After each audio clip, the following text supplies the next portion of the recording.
Following Dana White's revelation that the upcoming UFC event at the White House may be affected by a bug issue, several fighters have begun taking steps to prepare for the potentially challenging conditions. Trump just opened the Rose Garden 2 nights ago, and he invited me to dinner there. Yep.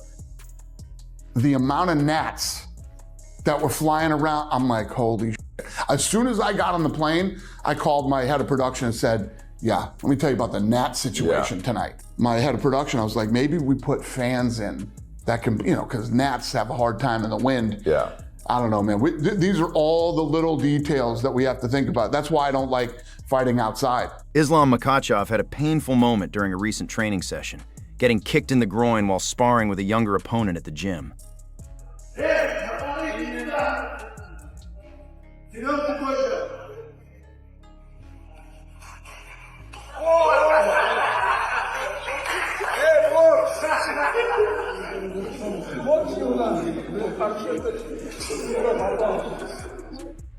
Still watching? Then you already feel it. Drop your pick. Who's getting finished? Gregor or Max? Now smash that subscribe button. Every card, every knockout, before anyone else. Recently, Tom Aspinall's manager, Eddie Hearn, put pressure on Dana White to release Aspinall from the UFC. On the latest Believe You Me podcast, Michael Bisping weighed in on the situation, expressing his view that Eddie Hearn appears to be using Tom Aspinall as part of his personal feud with Dana White. He's being used as a pawn, and that's what I said a while ago, and that's the real threat of it. And the fact that he starts the conversation by talking about Conor Ben, that tells you that that's his motivation here anyway, right? He's not looking out for Tom. He's trying to get one over Dana White, and he's using Tom. I mean, that's how it looks. I haven't spoken to Tom. I haven't spoken to Eddie Hearn. I don't have a relationship with him, but that's what it looks like from the outside. And if he's out there asking for the release, one would assume that he's spoken to Tom about this. Yeah. You know what I mean? You can't go out there and, as a manager, saying we want to be released from our contract. So Tom's obviously on board with this, which is crazy because I used to have a good relationship with Tom. We used to talk quite a bit, and I was like, bro, when he became champion. I mean, obviously, Pereira and Cyril Gane, and Gane was doing well in the fight. But outside of that, I mean, we got Gable Stevenson coming over and whatnot. But at that time, it was like, dude, you could go on a generational run here at heavyweight, making $3-4 million per fight as a champion, knock out 5, 6, 7 people, retire as the greatest heavyweight champion of all time, with a ridiculous amount of money in your bank. Georges St-Pierre has shed light on why a highly anticipated super fight with Anderson Silva never materialized in the UFC. St-Pierre explained that the bout ultimately fell through due to disagreements over key issues, including financial terms, weight class, and drug testing protocols. Regret of the fans. So what happened is that at the time when I was in my prime and Anderson Silva was in their prime, I can only speak from my side because I don't know what was happening on Anderson Silva's side. I was only asked once by Dana and Lorenzo Fertitta, and I had the request because I was like, okay, you want me to get out of my way to go up in a weight class? I need to be compensated because, it's different. Now if I have full of challenge now in my weight class, So if I'm fighting someone bigger, I need to, change my training, try to get bigger, maybe.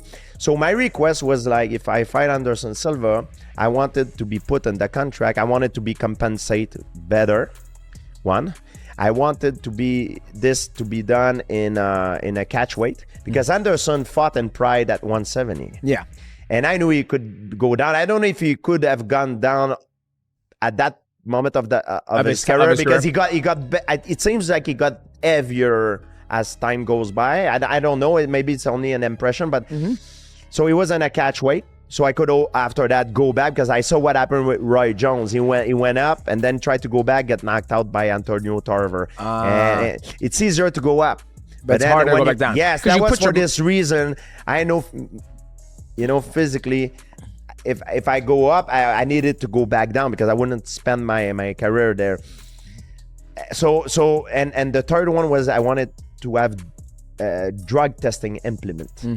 And they never got back to me. They never, that was my intention. They say, you want that? If you make that happen, I'm in. Yeah. No problem. I'm in. If you make, let's say, like a 180 catch weight, I'm in. Yep. You know what I mean? Yep. And if you, compensate me The money you want, more, and it was reasonable. Yeah, It was not emotional. It was like the number were there, and also the drug testing, but they didn't follow up with that.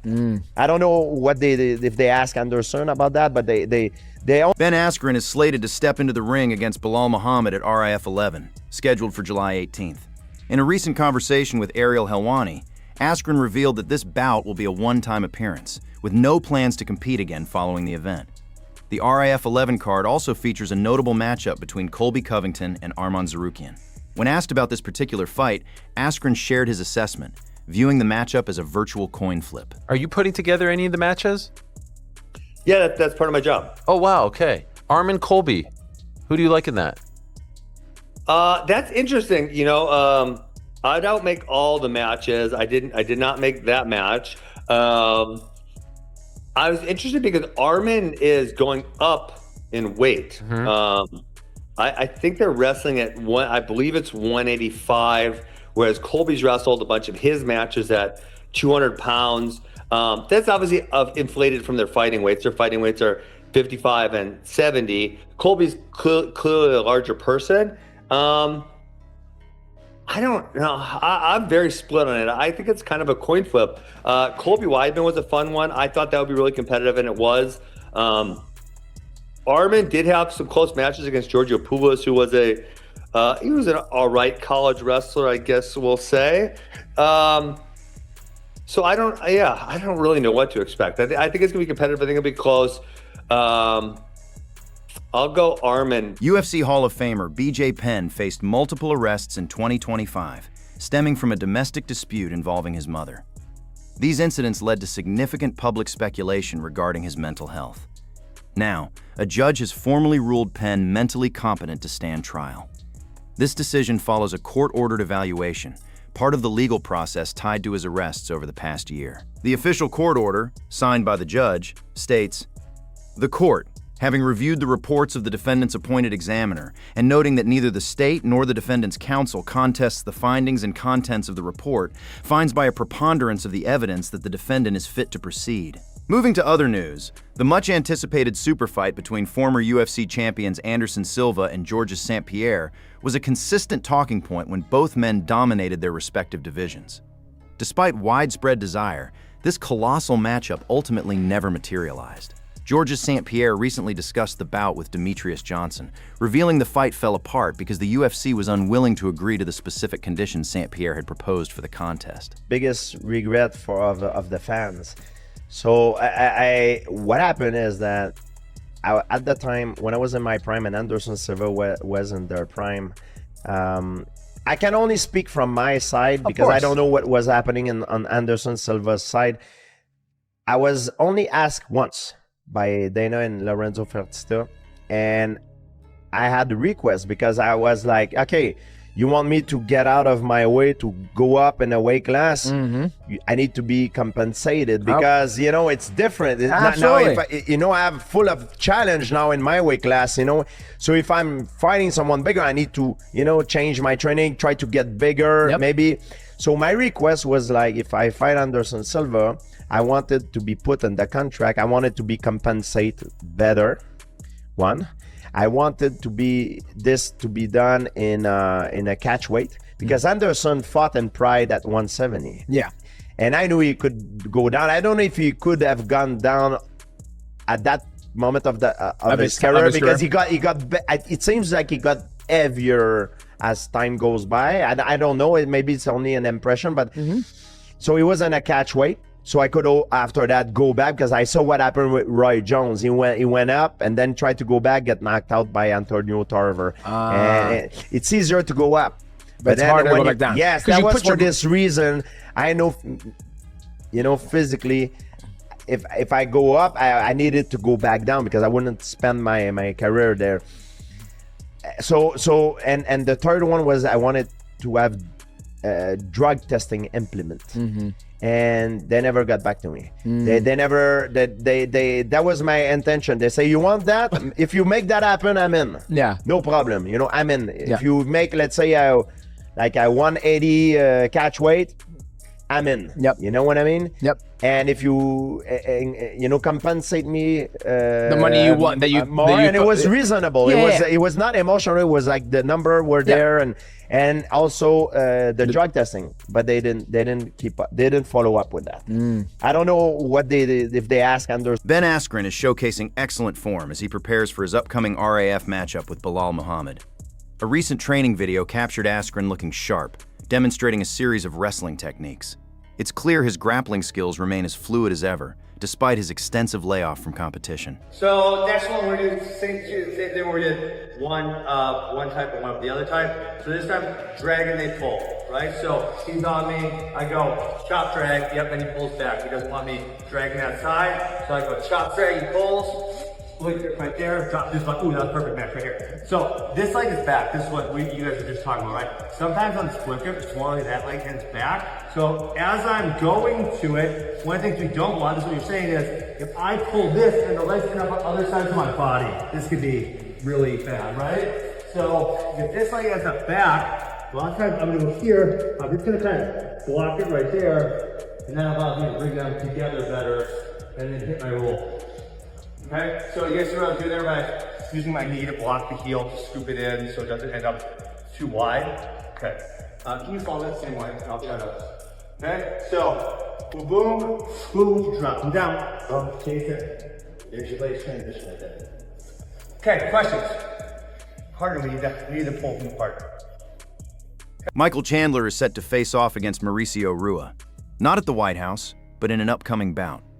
Recently, he shared footage of his outdoor training session, where he was surrounded by insects.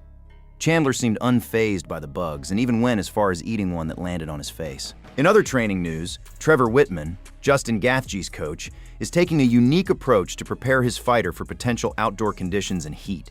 Whitman has Gaethje spending time in the sauna, both before and between training sessions, to acclimate him to the extreme temperatures. How I build the rounds is we do a lot of stations. We're also involving sauna in between the workouts now to deal with heat, because we're going to be fighting outdoors. And this is, out there in Washington, D.C., it's super humid. So I've been out there a lot. And in the summers, it gets really hot. Main card goes on at 8 o'clock. So thank God it'll be a touch cooler, but we're going to be dealing with bugs. So we're preparing for, the unexpected. And I love Justin. Justin's like, when people are like, hey, how you going to deal with the bugs? How you going to deal with this? And he's like, he's got to do it too. So we've added sauna. We started off with putting him in the sauna prior to his workouts. Now we're getting his heart rate up prior to going in the sauna. So we're splitting the first part of the workout. So that way he's going into the sauna with a higher heart rate. And then when he comes out, he's dealing with these hard workouts with the feeling of heat stroke. So just training his body to kind of deal with it and deal with the climate that we're going to be in. But how I build the rounds is stations. So you're going to have push, pull, endurance, explosion, fast twitch, and a little bit of active rest, but there's no break. Like, it is nonstop. And man, he just plowed through it today, and Justin Gaethje's in shape. Arman Tsarukyan suggests Khamzat Chimaev might have foreshadowed his own defeat against Sean Strickland. According to Tsarukyan, Chimaev revealed during his weight cut that successfully making the weight could potentially lead to a loss in the actual fight. He started wrestling, and after the first round, he got tired. It's mostly because of weight cut, because he could wrestle like 25 minutes non-stop, and he could spar 25 minutes. But after when he started cutting weight that night, he felt so bad, and in the morning he has no energy. We thought it's gonna be easy, but in the morning, 4 pounds left. His body didn't sweat, and we just pushed him to cut weight and make weight. It was so hard. And then he said even to me, if I'm gonna make this weight, I might lose. I said, bro, no, you're gonna recover and you're gonna be good. So wow, he did not look good on the scale, right? I mean, it looked like he had a really bad weight cut. Were you ever worried that he was not going to make the weight? No, I wasn't worried. I know at one point when he said, yeah, I cannot cut weight, one point I thought, no way. And we started push him, and he could make the weight. I said if you feel next day you're not there, I said after weigh-ins, next day you're gonna feel good. So if you're not gonna feel good, let me know. But he didn't say anything. How far away was he from making weight when he was saying that? Like, how many more pounds did he need to lose? Maybe 1 pound, maybe less, 0.8. I heard some interviews. TJ Dillashaw was saying that he was throwing up and stuff like that. Is that true? Bile? During the night, yeah. But I wasn't there. It was like when he went to sleep. His nutritionist has now responded to people. It became a whole thing. It's not his body. I think personally, his body cannot take the heats like from the sauna, you know. And it affects him, and that's why he throws up. Yeah, probably, most likely. Do you think he should forget about 185? No, he can still make the weight. Just need to adjust a couple things to come lighter the last day. Instead of like 15 pounds, he gotta be 10 pounds. Daniel Rodriguez is scheduled to step back into the octagon on August 1st, facing off against Euros Medic, following an 8-month incarceration in Mexico. Rodriguez's most recent UFC outing was a unanimous decision win over Kevin Holland in July. In a recent appearance on the Joe Rogan Experience, Rodriguez shared the circumstances surrounding his arrest and the events that ultimately led to his time in custody. Yeah, man, right after the Kevin Holland fight, actually, I was celebrating. I was over in San Diego, had some drinks, and decided, you know what, let's go to TJ, go celebrate my win. I was obviously in celebration mode. I had an ounce of weed in the car, and I've been across the border 100 times, bro. Never had no issues, never had no problems, never got stopped, pulled over. That's the last thing I would even think is that. I thought weed was legal in Mexico. I thought so too. Like here, I thought everything's decriminalized down there. Apparently not, man. The laws are like crazy. Got pulled over at the border, and the border inspection found the weed in my backpack. And I was thinking I was going to be in that situation where I could bribe my way out of it because it's Mexico. I've been there before, and I've been in these situations. They took me to jail that night. I was thinking, all right, I'm just going to be here for the weekend. I'll get out Monday, go to court. And they're like, no, we'll see you in a month. I'm like, a month? Like, why? It's just weed, you know what I mean? Yeah, 8 months later. Ben Askren is making a remarkable return to competition on the wrestling mats. The promotion, RAF, has officially announced he will face Belal Muhammad at RAF 11, scheduled for July 18th at the Panther Arena in Milwaukee. This comeback is particularly inspiring considering Askren's recent health battles. After a severe case of pneumonia that required a double lung transplant and nearly cost him his life, few expected to see him compete again. Appearing on the Ariel Helwani show, Askren commented on the matchup, revealing this appearance is likely a one-time return. The former UFC fighter confirmed he has no plans to continue competing after facing Belal Muhammad, making RAF 11 a special, standalone event. Well, I'm going to wrestle. What do you think about that? I can't believe this. But it was July 18th, and it was my birthday. I thought something spoke to me and said, I need to wrestle on that. Doing my very best every single day to train and to get in shape, and it's feeling really good, and wrestling with the guys. I mean, not super hard yet, but I'm, doing things. And so I told them yesterday, like, hey, I want to wrestle. On May 28th was when I went into the hospital. 28th. June 28th was when I got the transplant, and then to my recollection, July 2nd is when I kind of like came to again. We're talking essentially a year ago. This is absurd. There had to have been a time where you thought you would never compete in anything, let alone do anything active again, right? I still question it. I couldn't feed myself. I couldn't stand up. I couldn't do anything. I told my doctor, I said, hey man, I want to go back to my life. I want to go back to doing what I love. And so you don't think there's any chance you make it all the way back? You look great. You win by tech fall. You don't think there's any chance? I'll keep going here. No, I'm not wrestling again. No, okay. I don't think so. I'm gonna do it once. And adding to the discussion, Arman Tsarukyan, speaking on the Ariel Helwani show, suggested that both the UFC and RAF should cut Belal Muhammad if he were to lose to Ben Askren. Arman, this is a lose-lose for Belal. If he beats Belal just lost to a guy who almost died. If Belal beats him, UFC RAF gonna cut Belal right away. If he beats Belal, if he beats Askren, everyone's gonna be like, you beat someone who almost died. Yeah, Lose-lose. but like Askren, maybe he has a good experience. He had big fights, and he was good. He was in Olympic trial team or something No, like he was that. on the team 2008 with DC. Oh, yeah, he was on Olympians. Yeah. It was Olympians, yeah. But like after what he got, it's hard, to come back and compete with the high level guys like Belal. I can't believe it. A year ago, he's in the hospital in like essentially However, speaking with Ariel Helwani, Arman Tsarukyan clarified that the reported fight has not been finalized.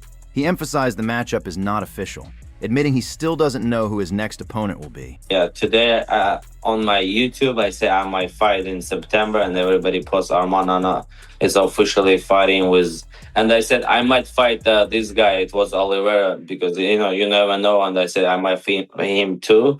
And like people just starting posting that I'm fighting with him. Okay, so clear it up. That's not official? No, nothing official. Like I didn't say like 100% I'm gonna fight him. I said I might fight him as well. So. Okay, this was just you saying what could happen.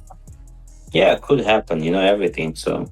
But my fight can be in September, October, December. You never know. Maybe next year. Who knows what UFC wants to do and who I'm fighting next. Yeah, it's a winner of Topuria and Gaethje, and if it's Topuria, probably, and then this year if it's Gaethje, it's September or maybe October. Okay, and why is that? Why would Gaethje be before Topuria by so many months? No, if Gaethje wins this fight. Yeah, that's what I'm saying. Like, why wouldn't be? Why do you say like he would be September, October, and Topuria would be back into the year? Because Gaethje he fights 2-3 times a year, so. Okay. Staying with Arman Tsarukyan, a recent video has emerged showing him address his next opponent. When asked directly, "What is the next fight for you?" Tsarukyan suggested a September showdown with Charles Oliveira for the BMF title. Next fight for you, or what do you want? My next fight is the title fight. Which is when? Which is probably September. Where? LA. Really? Love that. Yeah. But I'm a backup for the White House too. If someone pulled out or it's awesome. get hurt or so. When 2026 is last year, but this just came out, literally just now. Exclusive, yeah? Yeah. I might fight him again. Which guy?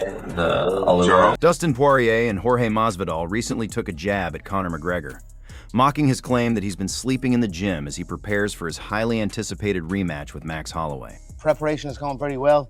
We're living, breathing, and sleeping in the gym. Literally, here we are. I live in the gym. I have a base here, and I have a base in my coach John's gym, and I go between them both. If he is sleeping and living in the gym, like he says he truly is sleeping on the mats and living in the gym, do you believe that, one? And two, is that enough at this point with 5 years off to now starting to get really serious and prepping for this fight like that? I don't care. If you sleep in a garage every day, it doesn't make you a car, So I don't. That's awesome. I don't care how much he's been sleeping and what. Max has been doing this. That's the one thing we do know. How many times is Max still fighting a year? Twice a year? Yeah. 3 times a year against the world's best. Sleeping. Every time he's out, he's fighting the world's best. So I don't care if Max is sleeping at a 5-star hotel or not. I got Max. Again, I'm gonna say just smoking this dude. Speaking of sleeping, Conor McGregor, I'll put you to sleep in Abu Dhabi, bud. I hope you. Clip it. And that's it for today's MMA news update. If you enjoyed the video, make sure to leave a like, subscribe to the channel, and drop your thoughts in the comments below. Which story surprised you the most today? Thanks for watching, and I'll see you in the next one. Take care.